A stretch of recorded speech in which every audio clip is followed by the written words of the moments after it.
Hola chicos, en este vídeo vamos a hablar de los orígenes de la música. Esto viene a ser la página 40 de vuestro libro de texto, pero como sé que algunos no lo tendréis, lo empezamos a explicar así. Bien, ¿desde cuándo existe la música?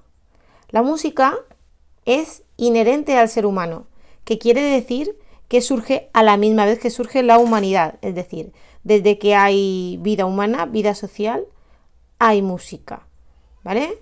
Primero se supone que surgió la danza y el canto, acompañados de ritmos básicos que podían hacerse con el cuerpo, con palmas, percutiendo, y luego aparecieron pequeños instrumentos de percusión que se fabricaban a modo de tambores. Luego apareció la música instrumental con formas más elaboradas. Cuando hablamos de que la música existe desde que existe el hombre, queremos decir que en 2008 se halló en Alemania un conjunto de 4 flautas hechas de hueso de ala de buitre. Tienen unos 35.000 años de antigüedad, del Paleolítico Superior, y ahí ya se hacía música instrumental. Cuando hace 35.000 años ya se fabricaban flautas, quiere decir que antes de que existieran flautas, ya cantaban. Y antes de cantar, probablemente, como no hablaban aún, el lenguaje no estaba desarrollado, ya percutían y hacían ritmos con palos, con piedras y con las manos. Por eso decimos que la música es inherente al ser humano, porque los restos conservados en las pinturas de las cuevas rupestres y en todo lo que sabemos de la prehistoria, aparece ya la música. Vamos a escuchar ahora una grabación reciente sobre esas primeras flautas encontradas que os he dicho, que se encontraron en el norte de Alemania en unos yacimientos que tienen 35.000 años de antigüedad. Vamos a escuchar el sonido de una de esas flautas.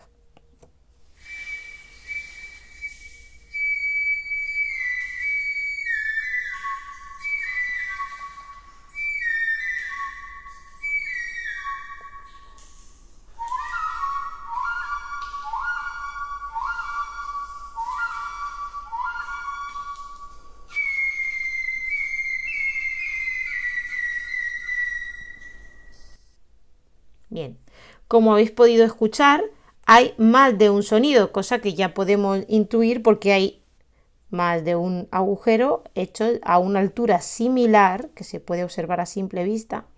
Y esta flauta solo tiene 3 agujeros, pero hay otras flautas conservadas, incluso de la época de los neandertales, que tienen más agujeros. Es decir, se buscaba, aunque no sabía lo que eran las notas musicales, que para hacer música se utilizara más de una altura sonora. Vamos ahora a analizar la música de las primeras civilizaciones conocidas. Empezaremos por el Antiguo Egipto.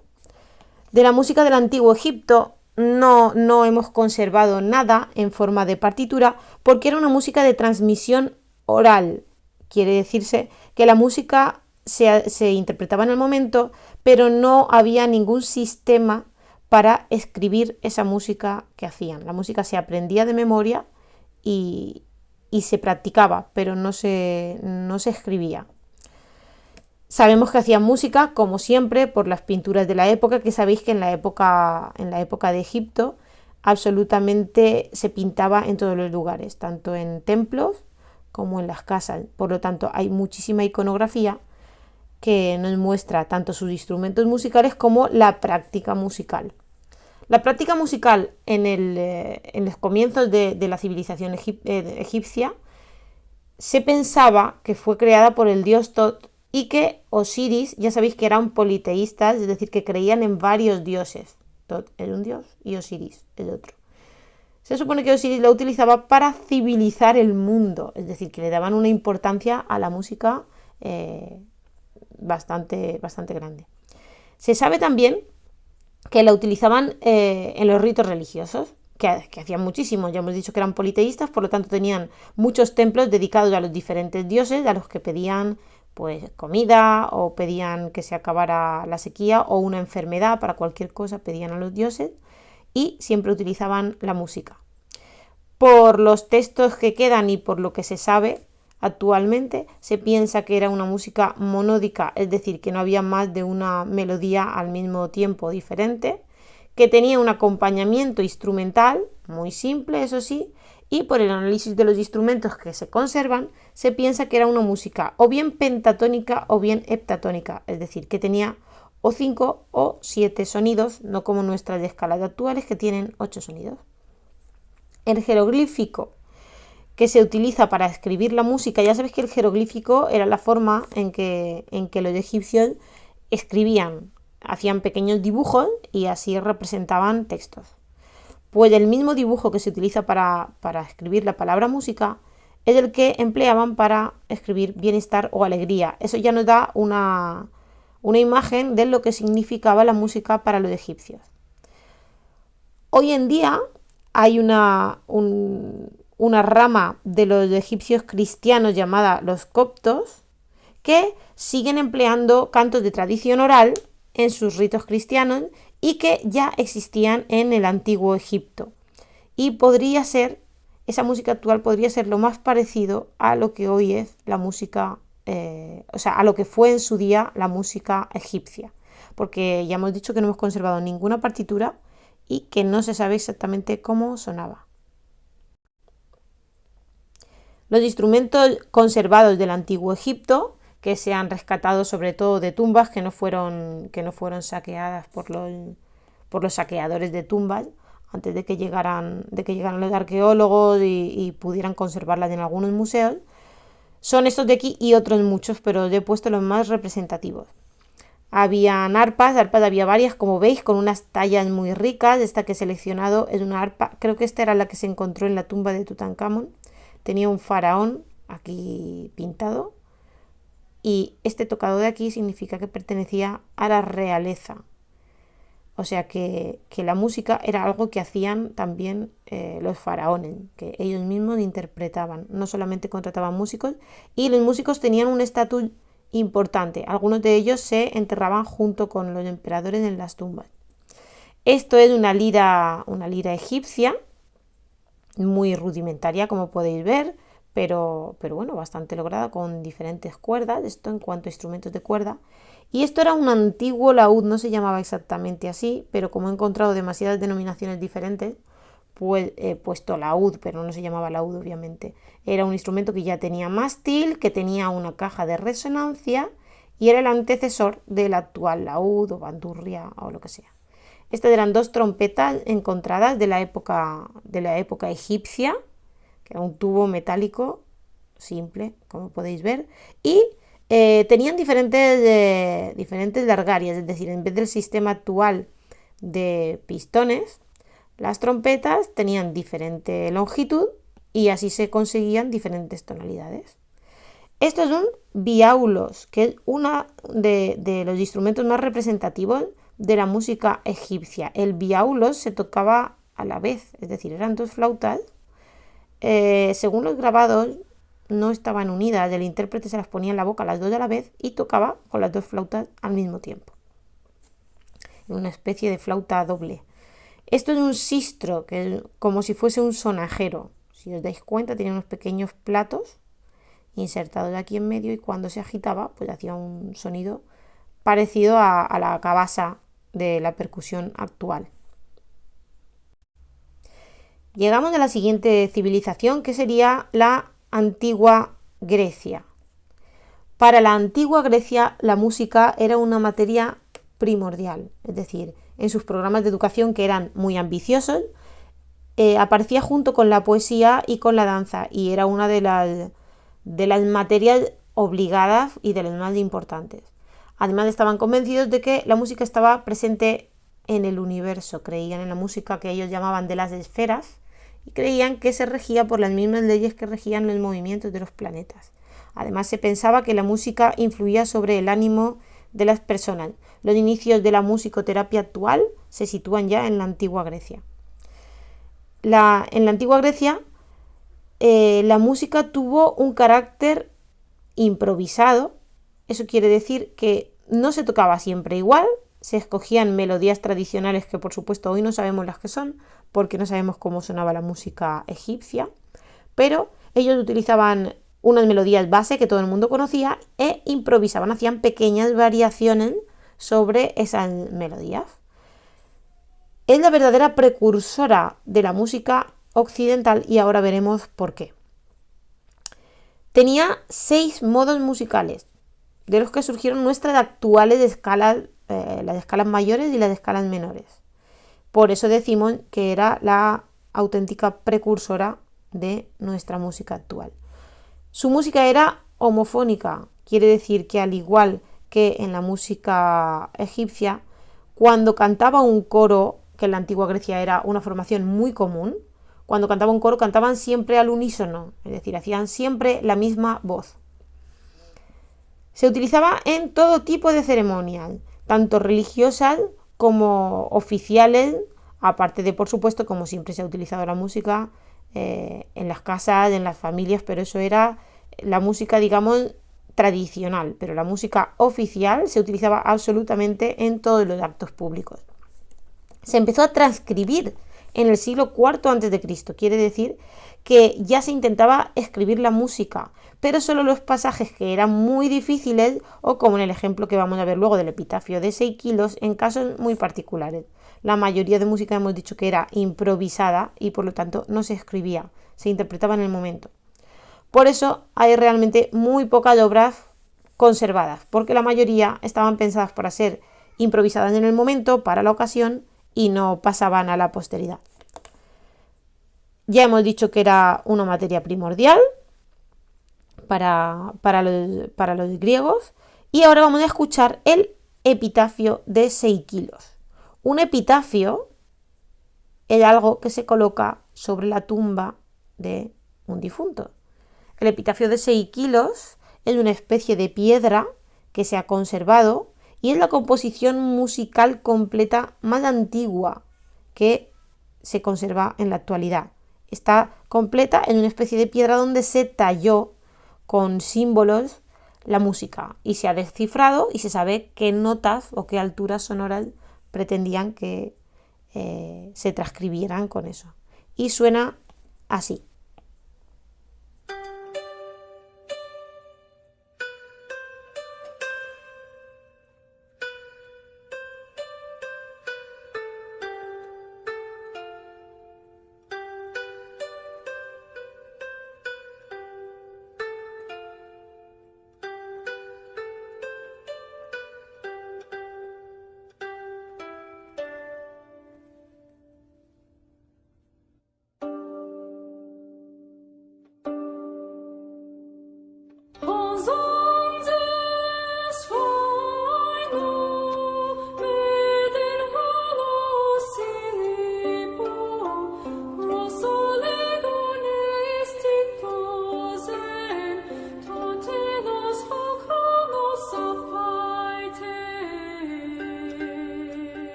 Bien, como habréis observado, aparte de un instrumento de cuerda parecido a una lira, que era el que hacía la introducción, también hay una parte cantada. Si os interesa podéis investigar sobre el epitafio de Seikilos, quién lo compuso, pero sobre todo creo que no se demostró quién lo compuso, pero sí quién lo encargó, para quién y qué significa el texto que acompaña a la música. En la antigua Grecia, las artes escénicas tenían una importancia capital. El teatro de la antigua Grecia es épico. Todavía hoy se considera que es una de las sociedades que más importancia le dio al teatro, a la poesía, a la música y a la danza, que se contemplaba como un todo. Es como si fuese la ópera en el siglo XX, pero sumado con la danza. Era un espectáculo total. Se empleaba absolutamente para cualquier ocasión y por eso la música era consumida como algo más, igual que la poesía. Se hacía cada día en cada acto.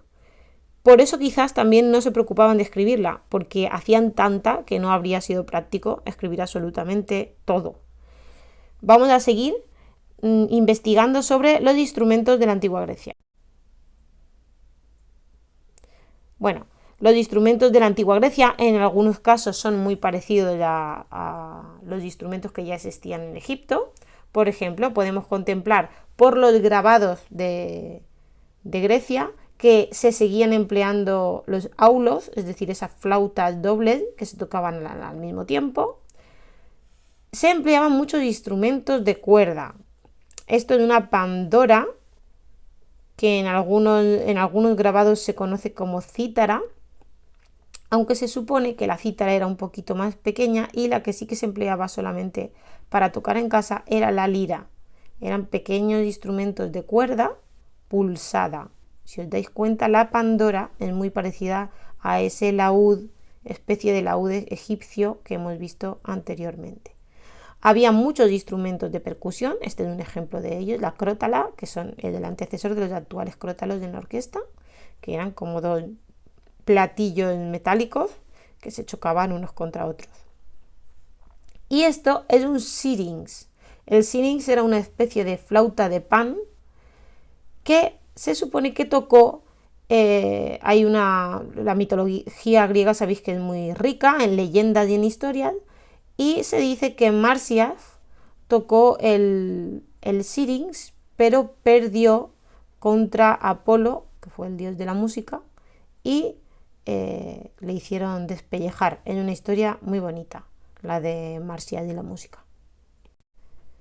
Hay otro instrumento que no he incluido en esta clasificación de la antigua Grecia, que es el órgano, que se empezó a construir en la antigua Grecia, que ya hablaremos de él en la siguiente etapa. Bien, como veis, había instrumentos de percusión, instrumentos de cuerda e instrumentos de viento, unos heredados y otros nuevos. Ahora vamos a ocuparnos de la música en la antigua Roma. Como pasa siempre, el poder de unas civilizaciones a otras se transfiere siempre mediante una guerra. Tras las guerras pírricas, la Magna Grecia, que era la antigua civilización griega, queda en manos de Roma, porque por supuesto son los romanos los que ganaron, como ya sabéis. Aquí tenéis un mapa de la península itálica en el siglo IV a.C., es decir, la mezcla de culturas que habían. Romanos, estaban los umbros, los etruscos, los celtas, los sardos, y aquí estaban los griegos, que si os dais cuenta, esto que está en amarillo, están diseminados por todas partes, aparte de en la península griega, por supuesto, pero también estaban en la península itálica. Bien, la cultura helénica se mezcla con este crisol de culturas que ya había en la península itálica. Si bien es cierto que la cultura helénica se caracteriza por su calidad, es decir, era mucho más elaborada. Cuando los artistas griegos llegan a Grecia, cuando los artistas griegos llegan a Roma, descubren que es una tierra muy rica donde pueden implantar su cultura, sus ideas, su música y su teatro. Al principio hay una auténtica mezcla total con la cultura romana, que como ya hemos visto, la cultura romana era una mezcla de todo lo que tenía anteriormente. Los romanos del principio no cambian prácticamente nada de la música griega.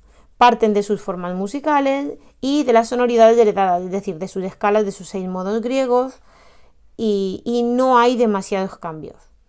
Sí que se da durante el Imperio Romano un mayor desarrollo de la técnica instrumental, es decir, los músicos se hacen más expertos en el instrumento, ya no tocan todo tipo de instrumentos o todo tipo de flautas, y la música instrumental adquiere más complejidad.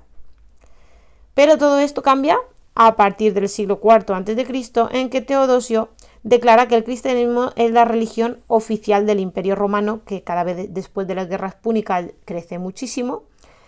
Y a partir de ahí hay muchas cosas que se consideran que no son apropiadas para el rito religioso nuevo cristiano, porque se las consideran impuras.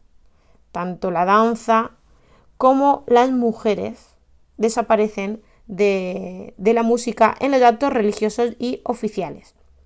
La música litúrgica, es decir, la que está ligada a los actos religiosos, que ya no se separan de los oficiales, los actos religiosos ya no son algo aparte, se limita al canto masculino y sin acompañamiento instrumental, porque también se considera que despistan de los textos religiosos, que por cierto se empiezan a leer ya en latín.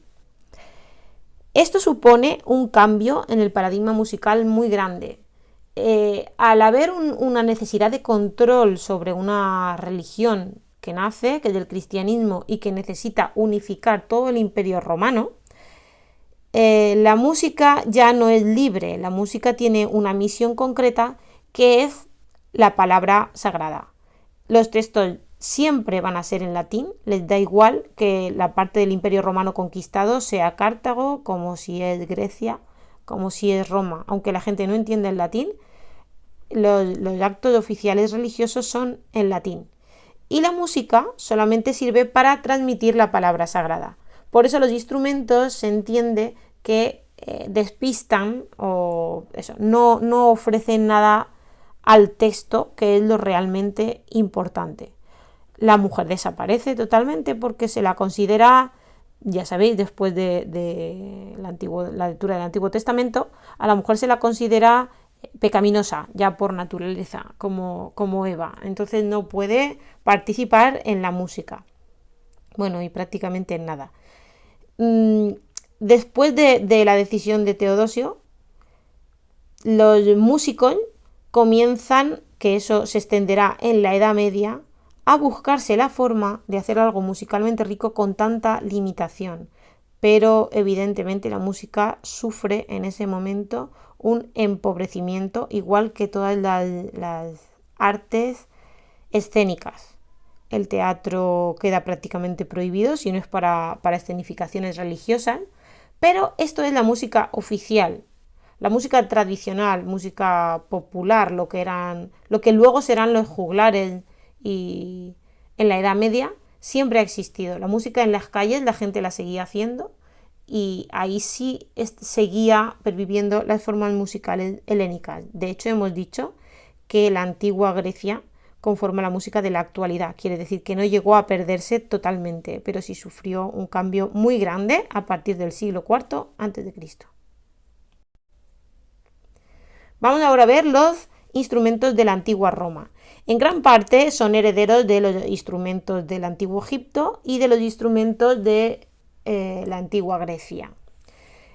Este instrumento tan extraño de aquí, de viento metal, que está así enroscado, es un corno, cornu, se le llama, o bucina, dependiendo del tratado musical, aparece con un nombre o con otro. A esto, que se le llamaba litus, era una especie de trompeta romana o tuba, un instrumento igual metálico, largo, de viento metal sería.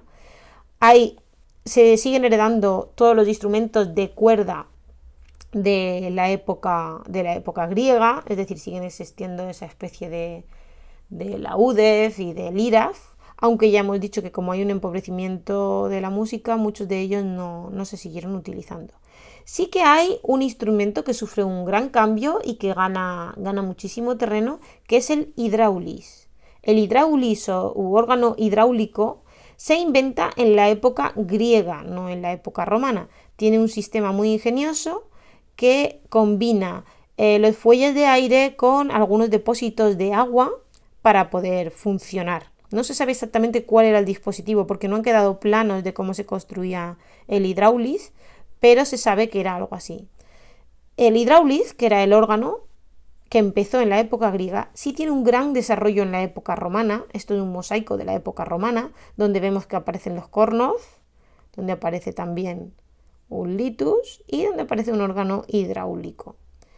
Es el único instrumento que realmente sale ganando con el cambio al Imperio Romano, porque es el primero que puede participar en la liturgia.